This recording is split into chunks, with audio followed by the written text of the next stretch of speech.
Welcome to our channel concept point by Uma sir. ठीक है, आज मैं डिस्कस करने जा रहा हूं मैथ्स का सेट 2 जो कि बिहार बोर्ड 2025 में जो बच्चे बोर्ड एग्जाम देने जा रहे हैं उनके लिए बहुत इंपॉर्टेंट होने वाला है। सारे के सारे क्वेश्चन जो है वो इंपॉर्टेंट है आपके लिए।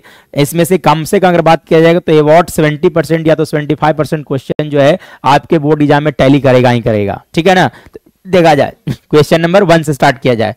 देखिए क्या बोला गया है कि यदि ax cube bx square cx plus D त्रिघात बहुपद है का एक शून्यक शून्य है। एक शून्य कितना दिया गया है? शून्य। तो अल्फा का मान लिया जाए कितना दिया गया? 0। ठीक है ना, तो इसके दो शून्यक का गुणनफल होगा। तो इसके दो शून्यकों का गुणनफल पूछा गया है, दो शून्यकों का गुणनफल। तो देखो एक्चुअली में हम लोग जानते हैं कि alpha into beta plus beta into gamma plus gamma into alpha का मान क्या लिखा जाता है? बोलो क्या लिखा जाता है? सी बाई ए। क्या लिखा जाता है? सी बाई ए। अब देखो इसमें से बोला गया है कि अल्फा का मान कितना है? शून्य। कितना दिया गया है? शून्य दिया गया। यानी कि जब अल्फा का मान 0 रख दो तो ये भी 0 हो गया और ये भी क्या हो गया? 0। यानी कि बीटा इंटू गामा का मान कितना आ गया बताइएगा? सी बाई ए। यानी कौन सा ऑप्शन सही होगा बोलिएगा? सी बाई ए। चलिए इसके बाद देखिएगा, चलिए इसके बाद देखिए सेकंड नंबर में क्या दिया गया है? पी का मान जिसके लिए बहुपद पूर्णता x माइनस 2 से भाज्य है। मतलब देखो क्लास 9 में पढ़ना था कि हम लोग पढ़े हैं कि अगर कोई बहुपद px है x माइनस a से भाग दिया जाए, किसी बहुपद px को यदि x माइनस a से भाग दिया जाए तो शेषफल होता है pa के बराबर। शेषफल किसके बराबर होता है? pa। और यदि pa का मान 0 आ गया तो x माइनस a को हम लोग क्या बोलते हैं? px का गुणनखंड। x माइनस a को क्या बोला जाता है?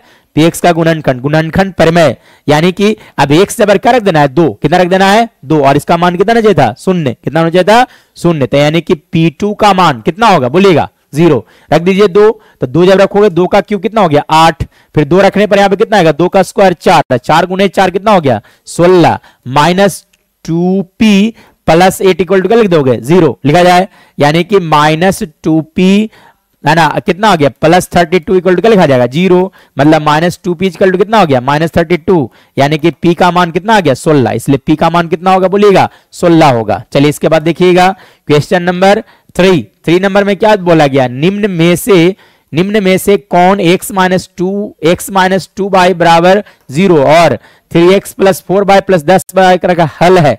इसमें से किसका हल है? तो यानी कि दोनों में से एक काम करो कि x पहला इक्वेशन में क्या लिखा गया है? x माइनस 2 बाई बराबर 0। तो एक काम किया जाए, यहां से x का मान क्या लिखा जा सकता है बोलिएगा? 2 बाई। तब x का मान 2 बाई इस इक्वेशन में रख दो तो क्या लिख सकते हो बोलो? 6 बाई प्लस 4 बाई बराबर क्या लिखा जा सकता है? 10। यानी कि बाई का मान कितना आ गया? 1। तो जब बाई का मान 1 होगा तो x का मान कितना होगा? 2। यहां पर रख दोगे तो x का मान कितना आ गया? 2। यानी कि 2 और कितना लिखा जा सकता है बोलिएगा? 1। यानी कि x का मान 2 बाई का मान 1। यानी कहां लिखा गया ऐसा बोलिएगा? है ना, ए में भी लिखा गया और सी में भी लिखा गया है। ठीक है ना, चलिएगा। चलिए इसके बाद देखिएगा क्वेश्चन नंबर 4। ठीक है ना, क्या लिखा गया है? यदि 10 के पावर 2 बाई, यदि 10 के पावर कितना लिखा गया था? देखिएगा 10 के पावर 2 बाई का मान कितना लिखा गया था? 25। तब आपसे पूछा गया था कि 10 के पावर माइनस बाई का मान क्या होगा? ठीक है, चलिए एक मिनट। देखिए 10 के पावर बाई लिखा जा सकता है का होल स्क्वायर का मान क्या समझ सकते हो आप? 25। ठीक है, यानी कि 10 के पावर बाई का मान कितना लिखा जा सकता है? √25। कितना लिखा जा सकता है? √25। √25 का मान कितना होता है? 5। यानी कि 10 के पावर बाई का मान कितना आ गया बोलिएगा? 5 आ गया। चलिए अब आपसे क्या पूछा गया था? 10 के पावर माइनस बाई, इसका मतलब क्या होता है? नेगेटिव पावर को पॉजिटिव कैसे बनाया जाता है? नीचे भेज देते हैं, नहीं रेसिप्रोकल कर देते हैं। यानी कितना आ गया? 1/5 व्युत्क्रम किया जाता है। ठीक है ना, इसलिए आंसर कौन सही होगा बोलिएगा? 1/5 ऑप्शन नंबर ए। चलिए इसके बाद देखिएगा 5th नंबर क्या दिया गया है? दिया गया है कि यदि 2k माइनस 1 के समीकरण का हल है तो k का मान। तब देखो ये जो बोला गया है कि ये जो लिखा गया है वो इसका हल है। यानी कि x और y का जब मान रखोगे तब इक्वेशन क्या हो जाएगा? LHS का मान और RHS का मान दोनों बराबर हो जाएगा। तो x से क्या रख दिया जाए बोलिएगा? 2k minus 1। यानी कि 10 इंटू क्या लिखोगे? 2k माइनस 1 प्लस 2k बराबर कितना लिखाएगा? 12 लिख सकते हो। यानी कि यहां से क्या लिखा जा सकता है बोलिएगा? 20k माइनस 10 प्लस क्या हो गया? 2k बराबर कितना लिखा जा सकता है? 12। यानी कि यहां से अगर बात किया जाएगा तो 22k है ना लिखा जा सकता है। 22k बराबर कितना हो गया? 22। 10 को इधर भेज दिया जाएगा। ठीक है ना, मतलब k का मान कितना आ गया? 1। k का मान कितना होगा बोलिएगा? 1 होगा। चलिए इसके बाद देखिएगा 6th नंबर में क्या बोला गया है कि x के पावर n एक गुणक x प्लस 1 है तो निश्चित रूप से n किस तरह की संख्या होता है, विषम संख्या। किस तरह की संख्या, क्योंकि हम लोग फॉर्मूला पढ़े हैं AQ प्लस BQ के लिए, पढ़े कि नहीं पढ़े, कुछ लिखा जाता है A प्लस B इंटू लिखा जाता है ना, यानी कि क्या हो गया, हमेशा कैसा होगा बोलिएगा, एक विषम पूर्णांक है। किस तरह का होगा, एक विषम पूर्णांक संख्या। चलिए इसके बाद देखिएगा, है ना, पूछा गया 2 tan 30 डिग्री बटा 1 प्लस tan स्क्वायर 30 डिग्री का मान, ठीक है। तो आ जाइए 2 tan 30, तो tan 30 का मान कितना होता है, √3 divided by 1 plus tan square, sorry 1 by √3 होता है, कितना होता है, तो 2 बाई √3 डिवाइडेड बाई क्या लिखोगे, 1 बाई 3, क्योंकि √3 का स्क्वायर कितना हो जाएगा, 3 हो जाएगा, ठीक है। यानी क्या लिख सकते हो, 2 बटा √3, यहां से क्या लिखा जाएगा, 4 बटा 3, मतलब 2 बटा √3 इंटू, चलिए इसका रेसिप्रोकल कर दीजिए, 3 बटा कितना लिखा जाएगा, 4, ठीक है ना। चलिए अब इसको काट छट कर लीजिए, तो देखिए 2 से कितना बन गया, 2 बार में, ठीक है ना। तो ये क्या लिखा गया बताइए, √3/2, क्यों √3 को हम लिख सकते √3 इंटू √3, √3 से 3 गया तो कितना बच गया बोलिएगा, √3, तो √3 बाई कितना हो गया 2, तो √3/2, तो √3/2 कितना पर होता है, sin 60 का मान होता है, इसलिए sin 60 डिग्री।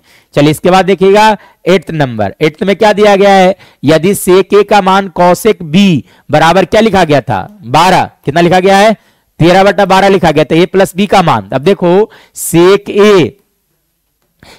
a बराबर क्या लिखा गया था, cosec b, sec a बराबर क्या लिखा गया बोलिएगा, cosec b लिखा गया है, तो a प्लस b का मान पूछा गया था, ठीक है ना।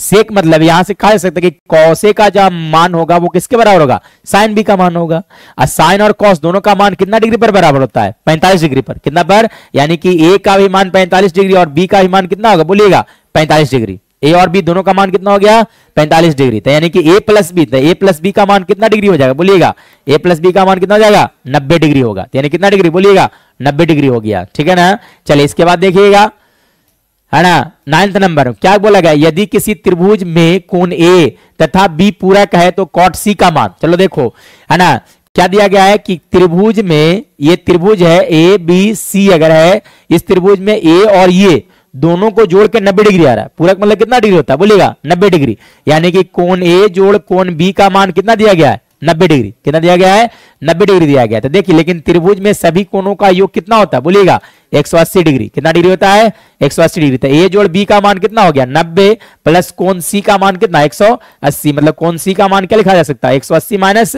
90, यानी कि कोण c का मान कितना डिग्री आ गया बताइएगा 90 डिग्री, कितना डिग्री आ गया 90 डिग्री। तो पूछा गया था cot c का मान, तो cot 90 डिग्री का मान, cot 90 डिग्री, तो cot 90 डिग्री का मान कितना होता है बोलिएगा 0, कितना होता है 0, यानी कौन सा ऑप्शन सही होगा बोलिएगा 0, है ना। चलिए देखिए उसके बाद देखिएगा, है ना, आपका 10th नंबर क्या दिया गया, tan अल्फा प्लस बीटा का मान लिखा गया √3, tan अल्फा प्लस बीटा का मान कितना लिखा गया बोलिएगा √3, तो ये बताओ कि tan का मान कितना डिग्री पर होता है √3, तो कितना पर होता है बोलिए 60 पर, यानी कि अल्फा प्लस बीटा का मान कितना डिग्री आ गया 60 डिग्री।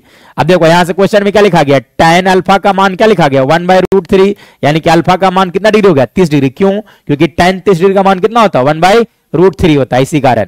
अब अल्फा का मान कितना देगा 30, तो यहाँ पे 30 रख दिया जाए, यानी कि 30 प्लस बीटा का मान कितना हो गया 60, यानी कि बीटा के मान कितना हो गया बोलिएगा 30 डिग्री, कितना आ गया 30 डिग्री। अब आपसे क्या पूछा गया था बोलिएगा tan बीटा, यानी कि tan कितना डिग्री बोलिएगा tan 30 डिग्री, tan 30 डिग्री का मान कितना होता है बोलिएगा √3, कितना हो गया 1/√3, सॉरी 1/√3, यानी कौन सा ऑप्शन सही होगा, ऑप्शन नंबर सी। चलिए इसके बाद देखिएगा क्वेश्चन नंबर 11, क्या दिया गया है कि a का निर्देशांक दिया गया है, देखो a का निर्देशांक दिया गया है, a का निर्देशांक दिया गया 0,1, b का निर्देशांक दिया गया 0,5, ठीक है ना, तथा c का निर्देशांक, तो c का निर्देशांक दिया गया 3,4, तो कह रहा है से बने त्रिभुज का क्षेत्रफल पूछा गया, क्या पूछा गया है क्षेत्रफल। तो देखो क्षेत्रफल कैसे निकालते हैं हम लोग, तो त्रिभुज का क्षेत्रफल निकालने के लिए पहले 1/2 लिख देना है, क्या लिख देना है 1/2, फार्मूला नहीं याद करना है ना, देखिए डायरेक्ट ऐसे लिखिएगा, पहले सबका x निर्देशांक को रख दो, किसको रख देना है बोलिएगा x निर्देशांक को, चले आ जाते यहाँ पे 0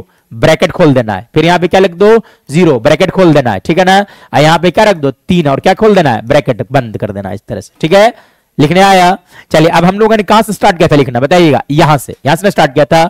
अब देखो तो इसको छोड़ दो, इसका x निर्देशांक देखो कितना लिखा गया 5 में से किसको डालो 4, अब जब यहां पर ये जो 0 लिखा गया इसके लिए लिखा गया, इसको छोड़ दो अगला के देखो तो कितना हो गया 4 में से कितना घटा लोगे 1, 4 में से कितना घट गया 1, ठीक है ना, फिर देखो 3, तो 3 वाला क्या कर देना छोड़ देना, तो कौन घटेगा है ना, इसके आगे वाला, तो आगे वाला कौन है 1 में से कौन घट जाएगा 5, ठीक है ना। देख लो जहां से चले थे वहीं पे आकर रुक जाना है। देखो एक 5 से चालू के थे, 5 पे आकर रुक गए, ठीक है ना। एक इसका मान कितना आ जाएगा 1/2 गुने 0 गुने कुछ भी हो जाए, कितना आ गया 0, ये भी कितना हो गया 0, वहां से कितना आ गया 3 गुने कितना लिखोगे -2 -4, कितना लिख गया -4, यानी कितना आ गया -12/2, यानी कितना आ गया -6। लेकिन कभी भी क्षेत्रफल निगेटिव नहीं होता, इसलिए कितना होगा +6 वर्ग इकाई, +6 वर्ग इकाई। चलिए इसके बाद देखिएगा ना 12th नंबर, त्रिभुज का क्षेत्रफल, त्रिभुज का क्षेत्रफल जिसके निर्देशांक, फिर से सेम क्वेश्चन दिया गया है ना, दिया गया है। चलो देखो इसमें फॉर्मूला नहीं लगाओ, डायरेक्ट बन सकता है। देखिएगा एक्चुअली में क्या दिया गया है, ठीक है ना, क्षेत्रफल निकाला है ना। देखो ये वाला ओ हो गया, ओ का निर्देशांक क्या दिया गया 0 0, ठीक है। ये देखो -4,0, तो -4,0 कहां होगा, इधर होगा, -4, क्या हो गया 0, ये वाला मान लो, ठीक है ना। उसके बाद देखिएगा 0,3, तो 0,3 कौन सा हो गया, ये हो गया। अब देखो इसको इस तरह से मिला दोगे तो क्या एक त्रिभुज बना यहां पर, तो त्रिभुज क्षेत्रफल कैसे लिखा जाता है 1/2 गुना आधार गुना ऊंचाई, आधार, आधार का लंबाई कितना हो गया बोलिएगा 4, कितना लिखेंगे -4 नहीं, क्षेत्रफल पॉजिटिव होता है इसलिए लंबाई, लंबाई +4 होगा, लंबाई कितना होगा +4, इंटू कितना कर लो 3, यानी कितना आगे कट के बताओ 2, तो यानी कितना आ गया 6, कितना हो गया 6 वर्ग इकाई, बिना फॉर्मूला लगाए हुए, ठीक है ना। चलिए इसके बाद देखिएगा 13 नंबर, क्या बोला गया है, उस बिंदु का नियामक जो बिंदु 1 तथा 2,3 को जोड़ने वाली रेखाखंड को 2:3 में विभाजित करती है। मतलब कुछ ऐसा क्वेश्चन दिया गया है कि यहाँ पे बिंदु ये है, ए का निर्देशांक लिखा गया 1 अब बी का निर्देशांक क्या लिखा गया 2,3। अब यहाँ पे कोई बिंदु P है, ये जो बिंदु P जो है इस लाइन को 2 कितना में डिवाइड करती है बताइएगा 2:3 में, ठीक है ना। तो पूछा गया इसका निर्देशांक क्या होगा, तो x का मान कैसे लिखा जाता है, इसको इससे मल्टीप्लाई करते हैं, ठीक है ना, और इसको इससे मल्टीप्लाई करते हैं, ठीक है।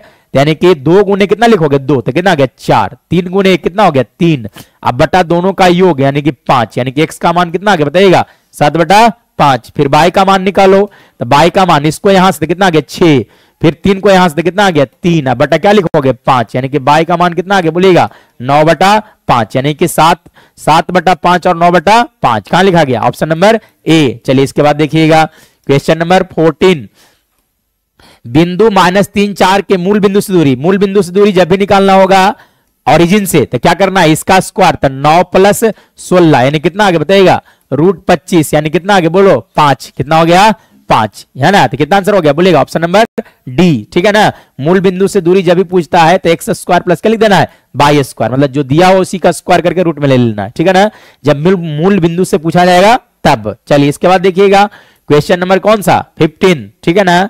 एक पासा फेंकने पर एक सम संख्या आने की प्रयत्ता, अब एक पासा को फेंका जाता है क्या सकता है 1 चाहे तो 2 चाहे तो 3 चाहे तो 4 चाहे तो 5 चाहे तो क्या सकता है 6, कुल घटनाओं की संख्या कितनी हो गई 6, तो डिवाइडेड बाय 6 रहेगा, ठीक है ना। चलिए सम संख्या, सम संख्या कौन सा है 2 4 और कौन सा हो गया 6, यानी कि 3/6 यानी कितना आ गया बताइएगा 1/2, यानी कौन सा आंसर होगा बोलिएगा ऑप्शन नंबर बी। चलिए इसके बाद देखिएगा क्वेश्चन नंबर 16, ठीक है ना।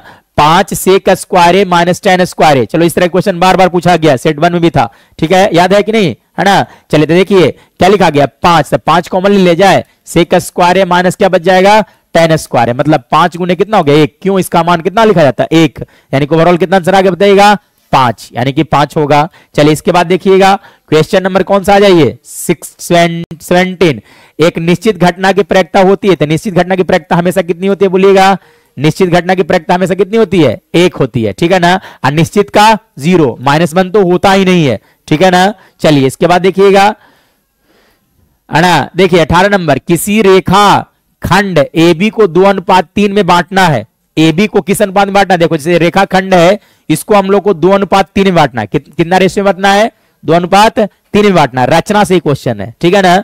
चलिएगा किसी रेखा खंड AB को 2:3 में बांटना है, एक किरण XY खींचा गया तथा कोण BX न्यूनतम, अब देखो ये रेखा AB है, कौन सा है AB है, यहां से एक किरण न्यून कोण खींचा गया, इसका नाम क्या दिया गया बताइएगा BX, नाम क्या दिया गया बोलिएगा BX, ठीक है ना।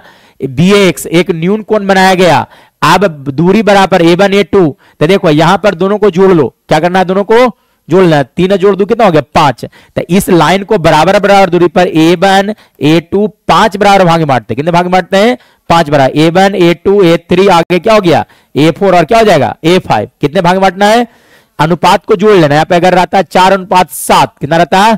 तो यानी कि कितने कितने भाग में इसको बांटते? 11 भाग में। कितना भाग में बांटते? फिलहाल कितने भाग में बांट दिए? 5 भाग में। तो यही लिखा गया A1 A2 dot dot dot कहां तक जाएगा? A5 तक जाएगा, ठीक है ना। बिंदु निर्धारित किए गए हैं, इस अनुपात हेतु कम से कम कितने बिंदु होंगे चुने जाएंगे? तो कितने बिंदु चुने जाएंगे? 5। कितने बिंदु? 5। यानी कि ऑप्शन नंबर कौन सा सही हो गया? 5, ठीक है ना। चलिए इसके बाद देखिएगा, है ना 19 नंबर क्या बोला गया? दो समद्विबाहु त्रिभुज के कोण बराबर है। दो समद्विबाहु त्रिभुज है जिसका कोण क्या दिया गया है? बराबर दिया गया। दो समद्विबाहु त्रिभुज के कोण बराबर है तथा क्षेत्रफल का अनुपात दिया गया है। क्षेत्रफल का अनुपात दिया गया है तो उनकी ऊंचाई का अनुपात क्रमशः होगी। तो क्षेत्रफल का अनुपात दिया गया है कि क्या दिया गया बोलिएगा? देखो क्या बोल रहा है? दो समद्विबाहु त्रिभुज, समद्विबाहु त्रिभुज है। कैसा त्रिभुज है? समद्विबाहु त्रिभुज के कोण बराबर है। अब देखो कि एक त्रिभुज है और दूसरा त्रिभुज कौन सा है? ये है। अगर मान लीजिए ABC है और ये त्रिभुज कौन सा था बोलिएगा? PQR है। अब क्वेश्चन के अनुसार चला जाए तो क्या बोला गया है? इसका दो कोण बराबर दिया गया है, दोनों का दो कोण बराबर, यानी कि ये वाला कोण जो इसके बराबर है और ये वाला जो कोण देख रहे हैं किसके बराबर दिया गया? मान लीजिए इसके बराबर दिया गया है, यानी कि दोनों त्रिभुज कैसा हो गया? समरूप। कैसा हो गया? समरूप हो गया। अब देखो क्षेत्रफल का अनुपात दिया गया। क्या का अनुपात दिया गया है? क्षेत्रफल का। तो पूछा क्या गया है? उनकी ऊंचाई का अनुपात। उनकी ऊंचाई का अनुपात। तो जब ऊंचाई का अनुपात या तो फिर है ना भुजा का अनुपात पूछेगा तो रूट ले लिया जाएगा। क्या करेंगे? रूट। तो उसका रूट ले लो तो कितना आगे बताइएगा? 4/5, यानी कि 4/5, ठीक है ना। चलिए इसके बाद देखिएगा क्वेश्चन नंबर कौन सा? 18th, ठीक। 19 का 20 देखो, किसी वृत्त के व्यास के दोनों किनारों पर खींचे गए स्पर्श रेखा हमेशा होती है। तो देखो कुछ ऐसा है कि एक वृत्त है, इस वृत्त के व्यास पर स्पर्श रेखा खींच दिए। क्या खींचा गया? तो स्पर्श रेखा हमेशा कैसी होती है बोलिएगा? समांतर होती है। ये 90 डिग्री भी कितना हो गया? 90 डिग्री। ये 90 डिग्री कितना हो गया? क्यों? क्योंकि स्पर्श रेखा और त्रिज्या एक दूसरे का क्या होता है? लंबवत। तो देखो दोनों कोणों का योग कितना आ गया है? 180 डिग्री। तो अंतः कोणों का योग 180 डिग्री है। इस रेखा कैसा हो जाएगा? समांतर। यानी कैसा हो जाएगा बोलिएगा?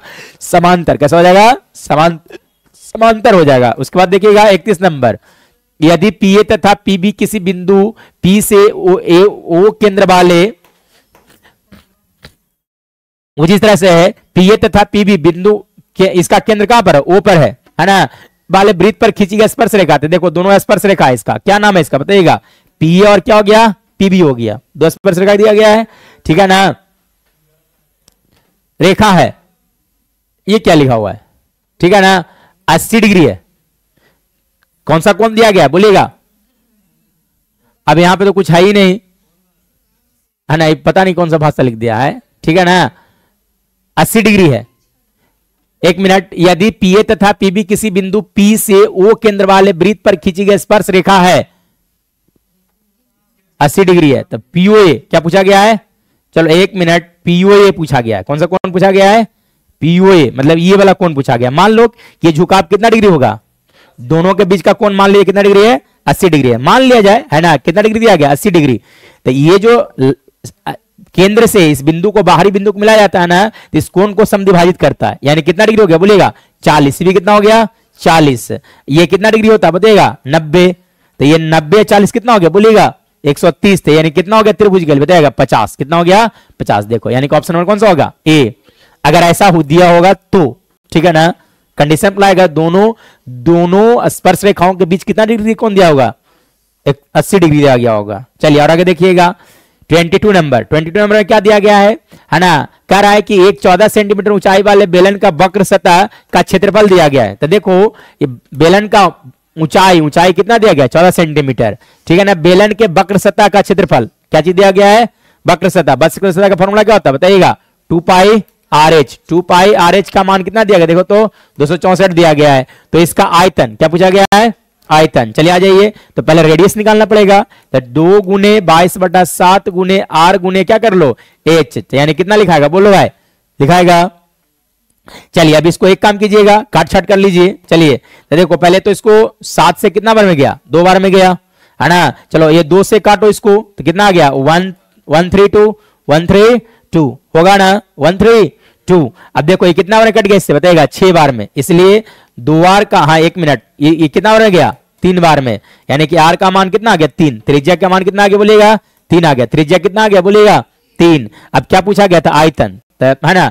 हम लोग जानते हैं बेलन का आयतन फॉर्मूला क्या लिखा जाता है, बोलिए पाई आर स्क्वायर एच। तो 22/7 इंटू आर, आर कितना था देखो तो 3, तो 3 का स्क्वायर कितना हो गया 9, एच एच कितना दिया हो देखो तो 14, तो यहाँ पे 14 रख दो, यानी कितना बने कट गया बोलिएगा 2 बार में, यानी कितना लिखोगे बोलो 44 गुने कितना हो गया 9, तो कितना लिखोगे 40 406 कितना हो गया 400, सॉरी 1 मिनट है ना, गलती लगता हो रहा, गुना करने में गलती हो रहा है, ठीक है। 9 × 36 हाथ में रहा कितना 3, 36 से 3 कितना हो गया 39, ठीक है ना, यानी 396 यानी ऑप्शन नंबर कौन सा ही होगा सी। चलिए इसके बाद देखिएगा 23 नंबर, दो गोले के आयतनों का अनुपात दिया गया है, तो उनकी है ना सतहों का अनुपात पूछा गया है, उनके सतह क्षेत्रफल का अनुपात पूछा गया है, ठीक है। तो गोला का आयतन फॉर्मूला क्या होता है 4/3 पाई r1 का क्यूब बटा क्या लिखोगे 4/3 पाई r2 का क्यूब बराबर कितना हो गया 8/27 लिखा गया है। तो 4/3 से 4/3 गया, पाई से पाई गया, तो यानी कि r1/r2 का होल क्यूब बराबर यहाँ पे 2/3 का होल क्यूब लिखा जा सकता है, मतलब r1/r2 का मान कितना आ गया बताओ 2/3। तब क्या पूछा गया तब बताइएगा वक्र सतहों का अनुपात नहीं, यानी कि क्या लिखोगे 2 पाई r1 का स्क्वायर बटा क्या लिखाएगा 2 पाई r2 का स्क्वायर, 2 से 2 गया गया गया, यानी कि r1 बाय क्या हो गया बोलिएगा r2 का होल स्क्वायर, और r1 बाय r2 का मान कितना था देखो 2/3, 2/3 का स्क्वायर यानी कितना आ गया बोलिएगा 4:9, इसलिए कितना आंसर होगा बोलिएगा 4:9, यानी कि ऑप्शन कौन सा हो गया डी। चलिए इसके बाद देखिएगा 24 नंबर में क्या दिया गया है, यदि h ऊंचाई तथा r त्रिज्या वाले एक ठोस बेलन के वक्र क्षेत्र का क्षेत्रफल इसके कुल पृष्ठ का 1/3 है, कुल पृष्ठ का कितना दिया गया है, क्या चीज है बोलिएगा बेलन है क्या ठोस बेलन, क्या दिया गया है, तो देखो क्या बोल रहा है कि यदि h ऊंचाई तथा r त्रिज्या वाले एक ठोस बेलन के वक्र क्षेत्र का क्षेत्रफल, तो वक्र क्षेत्र का क्षेत्रफल यानी कि वक्र पृष्ठ क्षेत्रफल फॉर्मूला क्या होता है बताइएगा 2 पाई RH, क्या लिखा जाता है 2 पाई RH। अब क्या बोला गया आगे पढ़ो है ना, इसके कुल पृष्ठ का 1/3 है, तो कुल पृष्ठ क्षेत्रफल का फॉर्मूला क्या होता है 2 पाई RH प्लस क्या लिखा जाता है 2 पाई R स्क्वायर का 1/3 मतलब बटा 3 कर दिया जाएगा, कोई दिक्कत। चलिए अब आगे बढ़िएगा, अब देखिए 2 पाई RH बराबर यहां से कुछ कॉमन दिख रहा है आपको, क्या कॉमन दिख रहा है बोलिएगा 2 पाई R, तो 2 पाई R कॉमन था H प्लस R बटा क्या लिख दोगे 3 लिखा जा सकता है, तो 2 से 2 गया, पाई से पाई, पाई से पाई, R से R गया, यानी कि यहां से क्या बच गया 3H बराबर H प्लस R, यानी कि 2H बराबर क्या हो गया R, 2H बराबर क्या लिखोगे R, देखो ऐसा क्या लिखा गया है, या तो फिर H बराबर क्या लिखा सकता है बोलिएगा R/2, यानी कि ऑप्शन कौन सा हो गया बी हो गया। चलिए इसके बाद देखिएगा 25, कौन सा देखो 25, देखो क्या बोला गया है 12 सेंटीमीटर व्यास के एक गोले द्वारा विस्थापित हवा का आयतन क्या निकालना है, यानी कि गोला का आयतन, विस्थापित हवा का आयतन मतलब क्या हो गया गोला का आयतन, तो गोला का आयतन का फॉर्मूला क्या होता है बोलिएगा 4/3 पाई R क्यूब, 4/3 पाई R क्यूब, तो आ जाओ 4/3 इंटू पाई, पाई का मान कितना आ गया 22/7, त्रिज्या कितना दिया गया देखो तो 12, कितना दिया गया है 12 का क्यूब कर लो, नहीं यानी कितना आ गया 4/3 गुने 22/7 गुने व्यास दिया गया 6, नहीं चलिए आ जाए 6 का क्यूब कर लो तो कितना आ जाएगा 6 गुने कितना 6, ठीक है ना। चलिए आ जाए कितना बन गया 2 बार में, ठीक है ना, और कटेगा नहीं कटेगा, तो मल्टीप्लाई कर लो तो कितना आगे बोल लो 4 पाई के रूप में दे रहा है, अच्छा पाई के रूप में दे रहा है, यानी कि पाई को पाई रहने दिया, चलो मल्टीप्लाई कर लो तो कितना आगे बोलो 36 दूनी के 72, अब 72 चौ कितना आ गया बताइएगा 72 गुने कितना 4 कर लो तो कितना आ गया 288 पाई, 288 पाई कहां है 288 पाई, ऑप्शन नंबर कौन सा हो गया डी हो गया। चलिए इसके